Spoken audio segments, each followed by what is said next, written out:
Hey, good morning, everybody. 8:45 West Coast, Thursday morning, November 5th. Couple days after the election, the stock market continues to rally. It's just been rallying nonstop. The markets are up a couple percent today. We're actually up more than this $55. We just had a lot of stuff move overnight, and some of the profits are getting marked in different days. The other platform has us up about $600. So, stocks are doing what we want them to do. They're continuing to rock. And I just want to kind of balance things out, reevaluate where we're at with things. Qualcomm had an awesome quarter. They just reported. I still am liking housing here. I kind of want to change the structure of my position, which is currently Zillow at the top, which is a real estate information provider, and then Toll Brothers, Taylor Morrison, and Lennar are all highly correlated.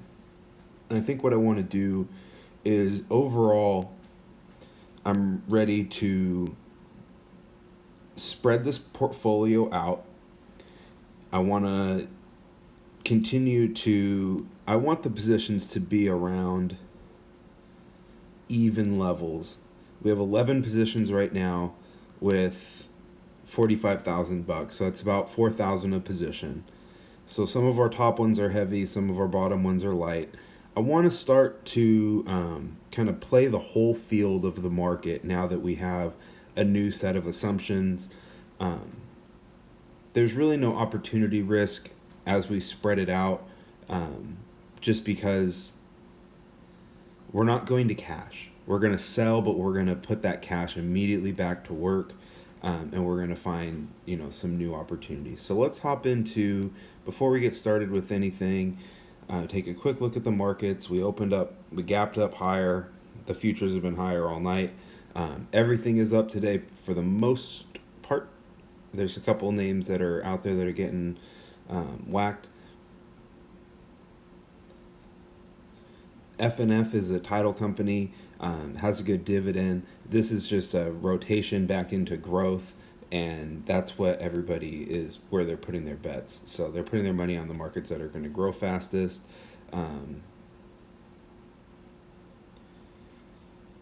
Just checking in on the country sectors. This must be good for COVID. I haven't looked at the numbers today, but the COVID numbers are kind of baked into a lot of these country ETFs just because of how they get traded. So all the countries are up, and then let's take a quick look at these sectors.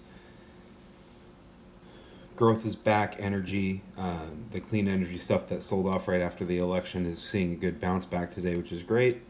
Gold, silver, every time I say it's dead, it comes back. Semiconductors are kind of leading the way higher with growth. And this is kind of what we're positioned for. The low growth, the bonds, the safety trades are selling off, and everybody's going back into growth. So that's where we want to be. Logitech had a great move. They make a lot of computer peripherals. Datadog and Dexcom are two that we just haven't been able to get quite right yet. There goes Amazon crushing it again. A lot of these names here are just familiar faces that continue to crush it. AMD had their 5000 series chips drop today. Kind of a sell the news event. It's been just ripping from the sell-off that it's had, so it makes sense that it's kind of selling off a little bit. And then there's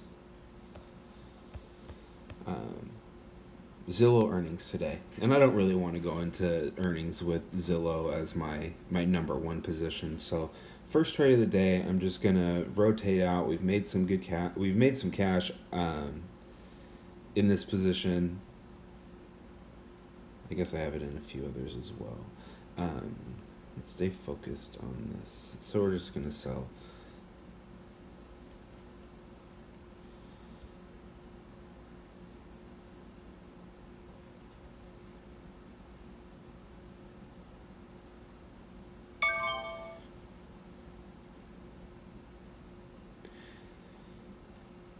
I don't have any assumption changes about Square. I actually still really like it.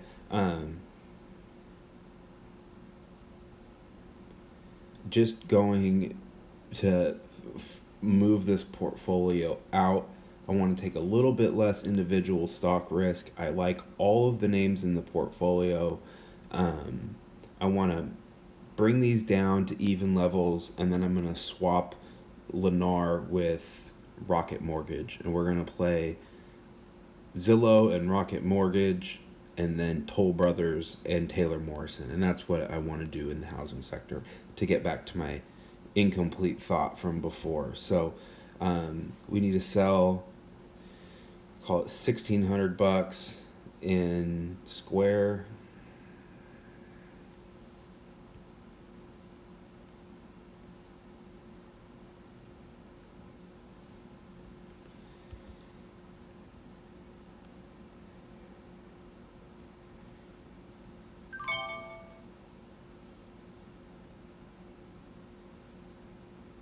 And just slowly rotate.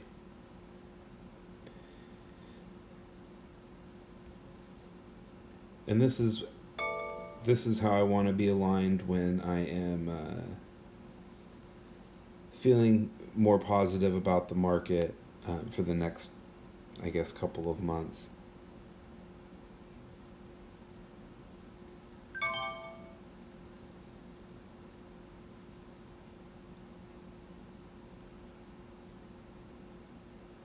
I like to be a little bit more even than more concentrated in just the safe havens, but a lot of what's worked for us has worked well, and I want to rotate to the Lulus and the Pelotons a little bit more and then lean into those as kind of a catch-up trade to what these other stocks have done over the last little bit.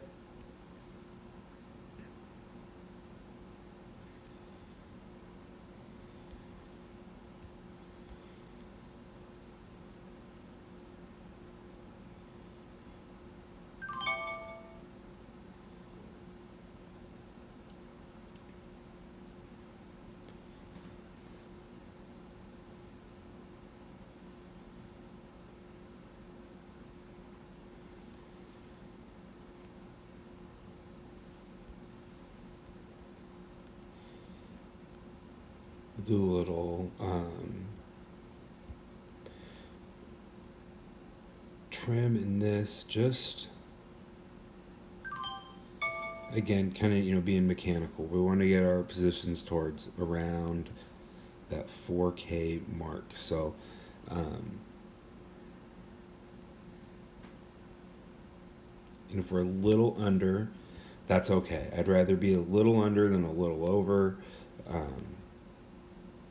If we have a little extra cash, we can always apply it however we need. We'll leave DocuSign there instead of trimming that a share. On those top two, everything else we can kind of go a little bit. DocuSign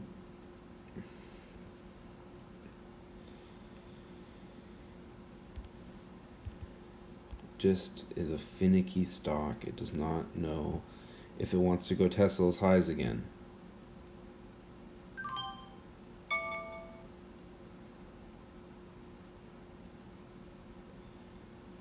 So we're still hanging in there with the markets.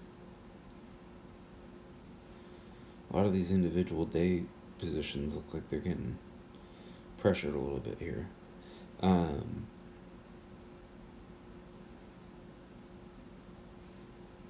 So let's close Lennar.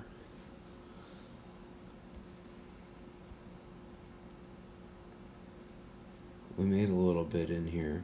And again, no assumption changes here with Lennar. We just also have Taylor Morrison and Toll. And if you put those charts over the top of each other, they trade with a really high correlation. Toll Brothers and TMHC, I think are a little bit better, leaner, meaner operators. And I want to play them. If I had to pick, obviously, between the three, I'm going to ride with these two.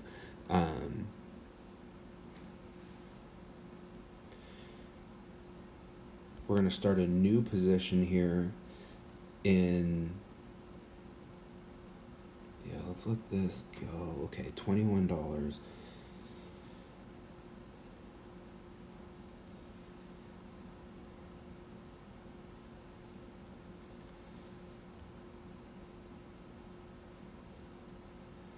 I'll pay 21 flat for that.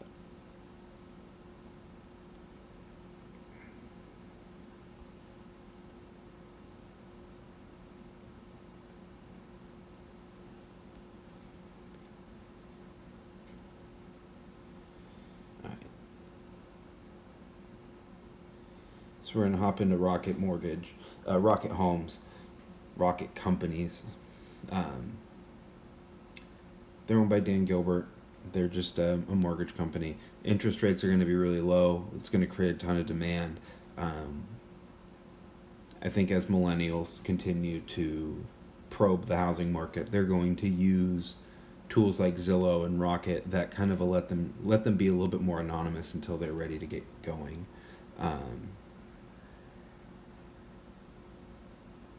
So that hasn't filled, but that's going to work. And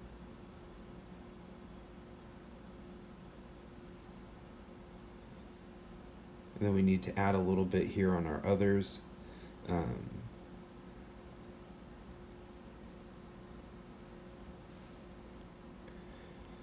think this millennial mom trade is on in a big way.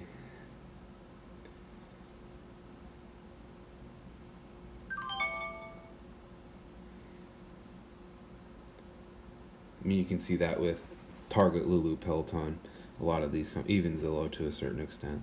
Let's check our balances real quick.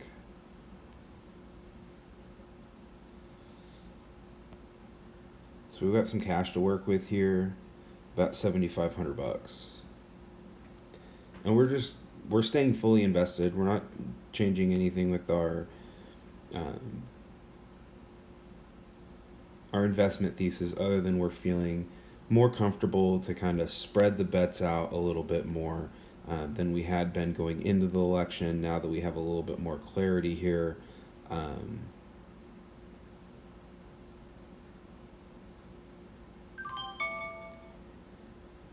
that we have some more clarity with the election results, I still am operating under an assumption or thesis that they're going to try to do some populist stimulus deal going into the holiday where they juice the consumer. And if Trump's on the way out, if he is going to lose this battle, I think you're going to see another round of checks that go out with his name on it, and they're going to try to make that stimulus happen before Biden gets credit for it. And I think that that's going to be a pressure for them to make a deal. Okay, so we filled on our rocket, which means we've probably lost some money so far. Yep, there's $5 that we let go. Let's just stay focused and keep our eye on the price here. Doubling our position in Peloton.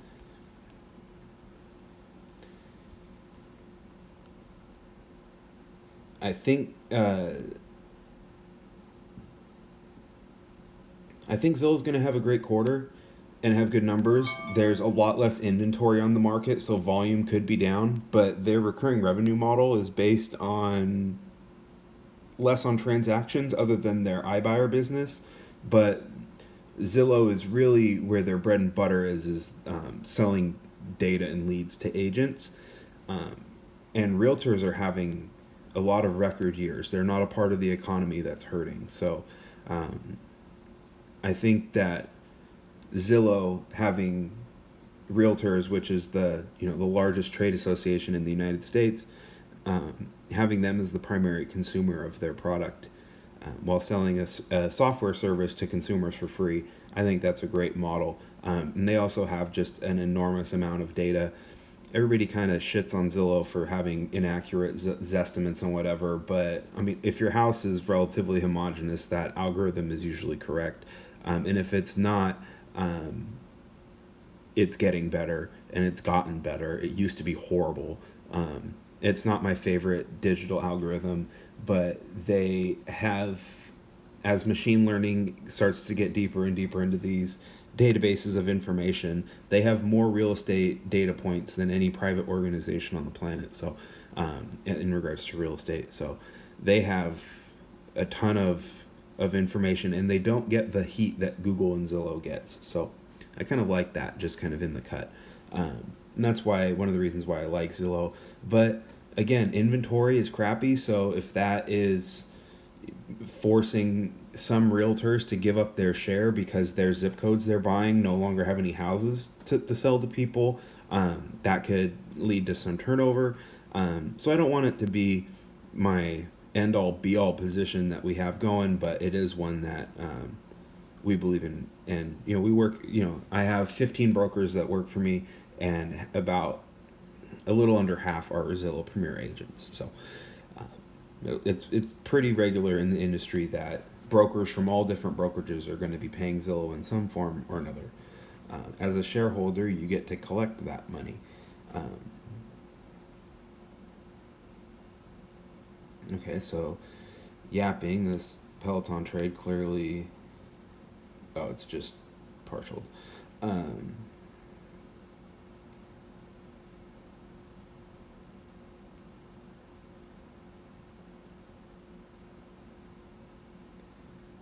It's one of the things while I'm on here talking is I feel like I am more apt to make dumb little mistakes, which I hate making. So it's part of the reason why I had to pause on these for a little bit.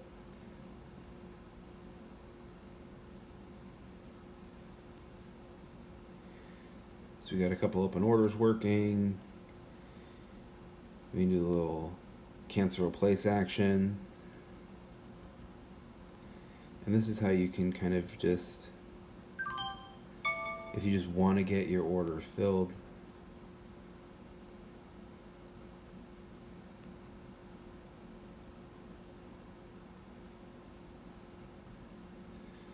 because sometimes these prices are moving around and your order doesn't get in, or you read them wrong, and then you're going to automatically get price improved if you're above. So let's just get these filled. Let's get the positions on. Now we're evening out pretty good here. Let's add one more of Adobe.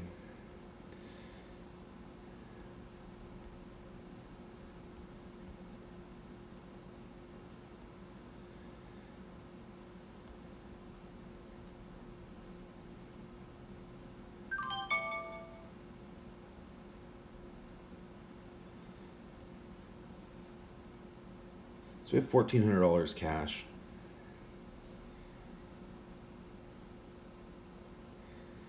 Looking around on these, what I would, let's hold on to that. Because we want to, yeah, I don't really want to peck away at anything yet. Let's hold this cash. I'll do another live stream probably later today, and we can get this on. Let's take another quick look at markets. Maybe we'll get a little bit of a dip here. We can get the rest of this money on, and we can get everything applied. But what I wanted to do today, I feel like we have mission accomplished. We now have 11 positions at roughly $4,000 each. 1, 2, 3, 4, 5, 6, 7, 8, 9, 10, 11. Yeah, we have 11 positions. Average position is probably $3,900, a little over that. So we're going to get that to be about 4K, and that's how we're going to rock it. I feel pretty confident that the market is going to continue to be in an upwards trajectory given the majority of the outcome of the election. So some things might change kind of slightly as these ballots get contested, but I think the picture is really pretty clear at this point. So at least as far as the stock market's concerned, how all of this stuff in the election impacts other parts of the world, I'll let other people comment on that because that's not my lane. I'm just going to comment on how it's going to impact the money and the economy and your retirement and housing and stocks and all of that stuff. The other ramifications and the other stuff that's going on, there's there's better people to listen to on that than me. So, stock market, I think, is going to continue to be pretty healthy here into the year, unless there's just a huge change in the messaging that we're just not going to work together whatsoever. But I think there is a sea tide change in the Republican Party. I think you're seeing a lot of Republicans prepare for Trump to be leaving, while still needing to self-preserve their interests in the fight on the right. The people on the left, I think, are kind of disappointed in their performance in the House and the Senate race. And both parties are looking to the future of, hey, we got to keep this thing moving. We got to keep our jobs intact, whether Trump is here or not. And you're seeing a lot of the Republicans starting to accept the fate that they're going to be there and Trump probably won't. And you already see McConnell starting to position and negotiate with Biden in the media versus Trump. So we'll see. That should be it for now. I got a podcast dropping here today as well, so it's a double drop Thursday. Hope everybody's having a good week, as good as you can be. I know there's a lot of people that are fired up, a lot of people that are disappointed. We got the whole spectrum. Just keep it moving. Everything's going to be okay. Just keep, in your little world, in your community, what you can touch, just keep helping the people you can help. Keep doing your best. Have a great day, everybody. Talk to you soon.